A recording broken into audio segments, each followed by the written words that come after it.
وعلى آله وأصحابه ومن تبعهم بإحسان إلى يوم الدين أما بعد. فيا معاشر المسلمين اتقوا الله.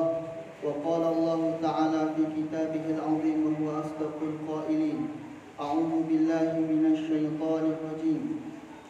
يا أيها الذين آمنوا اتقوا الله حق تقاته ولا تموتن إلا وأنتم مسلمون. Ma'asyiral hadirin jamaah salat Jumat yang dirahmati Allah Subhanahu wa taala.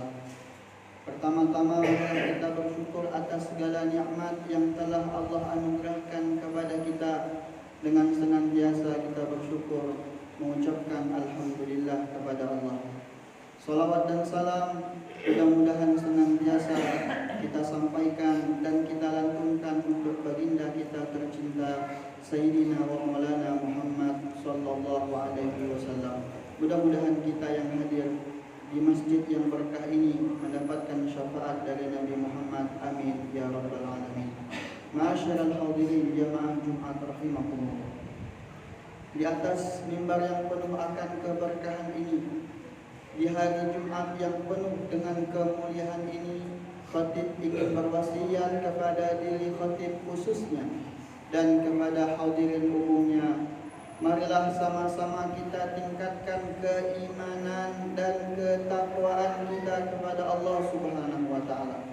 Takwa sebagaimana yang dikatakan oleh Al-Habib Abdullah bin Alawi Al-Haddad di dalam kitabnya An-Nasaihud Diniyah, imtithalul awamir wajtinabun nawahi, yaitu menjalankan segala perintah-perintah Allah dan menjauhi segala larangan-larangan Allah Subhanahu wa taala. Kaum muslimin rahimakumullah, kita semuanya harus meyakini bahwasanya setiap yang bernyawa pasti akan mengalami kematian. Sebagaimana Allah tegaskan, kullu nafsin dha'iqatul maut, setiap yang bernyawa pasti akan mengalami kematian. Akan tetapi kita tidak tahu kapan ajal itu menjemput kita. Kita tidak tahu di manakah ajal itu akan menjemput kita. Dan kita tidak tahu bagaimana keadaan kita ketika ajal menjemput kita.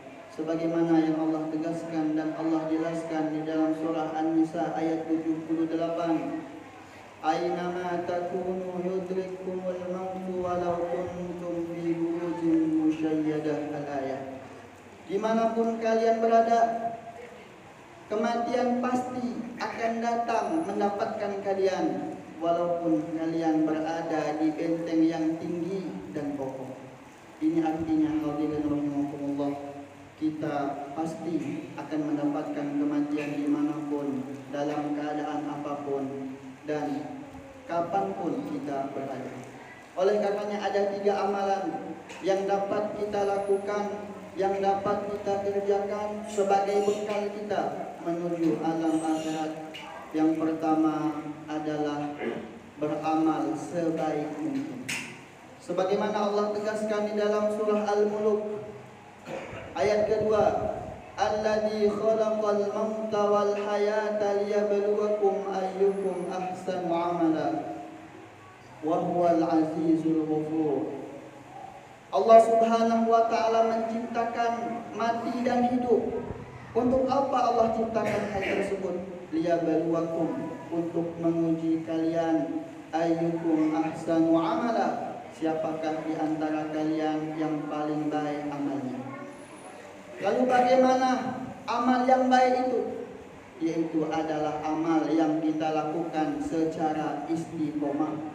Sebagaimana yang diriwayatkan oleh sahabat Abu Hurairah radhiyallahu anhu, Nabi sallallahu alaihi wasallam bersabda, kata Nabi Muhammad, fa inna khairal amali adwamu wa in qalla. Sesungguhnya amalan yang baik itu adalah amalan yang dikerjakan, yang dilakukan secara terus-menerus, wa in qalla, meskipun itu sedikit. Maka artinya hadirin rahimakumullah, amalan yang paling baik itu adalah artinya kita mengerjakan seikhlas mungkin, semaksimal mungkin, dan sesempurna mungkin, maka itu adalah amalan yang baik untuk kehidupan kita. Kemudian yang kedua adalah memperbanyak amal jariah. Amal jariah diantaranya adalah yaitu ilmu yang bermanfaat yang kita ajarkan kepada orang lain, lalu orang itu mengamalkannya. Maka selama orang itu mengamalkan apa yang kita ajarkan, seperti anak contohnya yang kita ajarkan membaca Al-Quran, maka selama anak tersebut membaca Al-Quran, maka kita juga mendapatkan pahala jariah darinya. Begitu juga anak yang soleh yang kita didik, maka doa dari anak yang soleh adalah yang dapat menolong kita setelah kita meninggal dunia. Sebagaimana sabda Nabi SAW, "Idza matal insan inqata'a 'amaluhu illa min thalathatin." Jika manusia meninggal, kata Nabi Muhammad, maka terputuslah amalnya kecuali dari 3 hal. Yang pertama, shadaqatin jariyatin, sedekah jariah. Yang kedua, aw ilmin yuntafa'u bih, yaitu adalah ilmu yang bermanfaat. Dan yang ketiga adalah waladin shalihin yad'u lahu, yaitu anak yang soleh yang mendoakan orang tuanya. Lalu kemudian amal yang ketiga yang harus kita persiapkan adalah memperbanyak doa kepada Allah agar kita mati dalam keadaan husnul khotimah.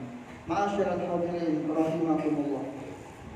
Cara kita mati dalam keadaan husnul khotimah, yang mana meninggal husnul khotimah adalah seseorang yang mengucapkan di akhir kalimatnya di masa hidupnya, yaitu la ilaha illallah. Sebagaimana Nabi Muhammad bersabda, "Man kana akhir kalamihi la ilaha illallah dakhala jannah." Barang siapa, kata Nabi Muhammad, yang di akhir perkataan umurnya adalah la ilaha illallah, maka ia akan masuk ke dalam surganya Allah Subhanahu wa taala. Kemudian yang kedua, cara kita mati dalam keadaan husnul khotimah selain berdoa adalah memperbanyak daripada amal-amal yang mana amal tersebut kita inginkan kita mati dalam keadaan itu.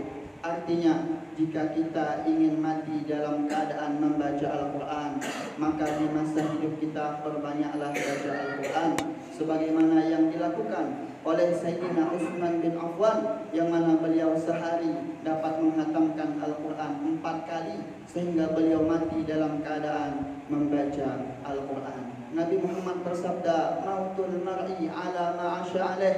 Meninggalnya seseorang itu tergantung dengan kebiasaannya di dunia. Jika di dunia dia sering menjelek-jelekkan orang, naudzubillah min dzalik, mungkin dia akan mati dalam keadaan menjelek-jelekkan orang lain.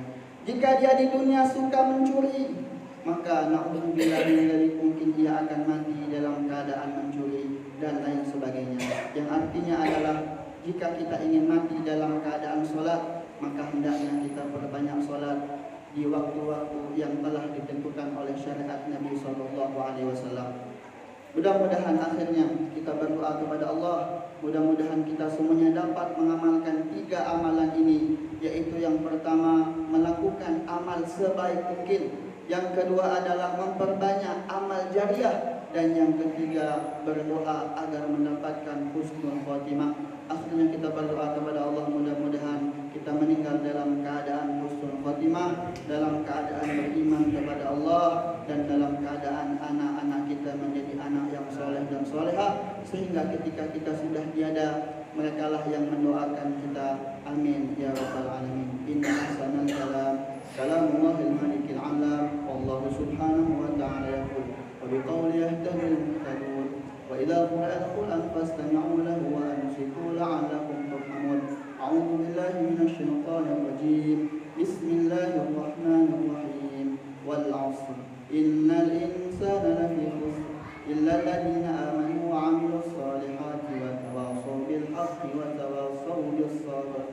Barakallahu li wa lakum fil Qur'anil 'azim wa nafa'ani wa iyyakum bima fihi minal ayati wa dzikril hakim. وتقبل مني ومنكم تلاوته إنه هو السميع العليم. أقول قولي هذا فاستغفروه من كل ذنب إنه هو الغفور الرحيم